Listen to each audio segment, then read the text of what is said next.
እውነተኛ ሙያ መስረቅና ጫመቃም ነው። ሰርቄ ጫመቃም ነው። መቃም ማጨስ ነው። ይሄ ነው የኔ ሙያ። መስረቅና ጫመቃም ነው። ምንድነው የሰረከው?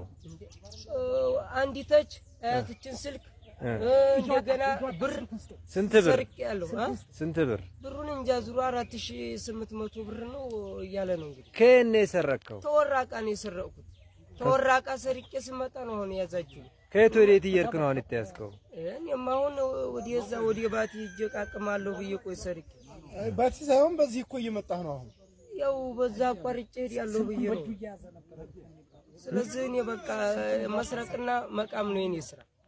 እውነተኛ ሙያ መቃምና መስረቅ። ዘርፊው ነው ይሄንንም ዘርፊው ሽርጡን ሁሉንም ዘርፊው ይሄንንም ዘርፊው ከሱቅ ላይ ነው ከሱቅ ላይ ይሄንን ተመስጊሮ ይሄንን ደግሞ ከሱቅ ነው። ሸሚዙ ይሄ ወንድሜ ነው እሱ ነው የሰራው። እውነቱን ነው እኔ የማወራው። ቤተሰቦቼ የት ናቸው? ቤተሰቦቼ ወርጣይና ይባላሉ። በወዲያ በሐይቅ በታይ ናቸው። አታውቀውም? አውቀዋለሁኝ። እዛ ነው ሀገሬ፣ ግን እዛም እየዘረፍኩ አባረው ይመስል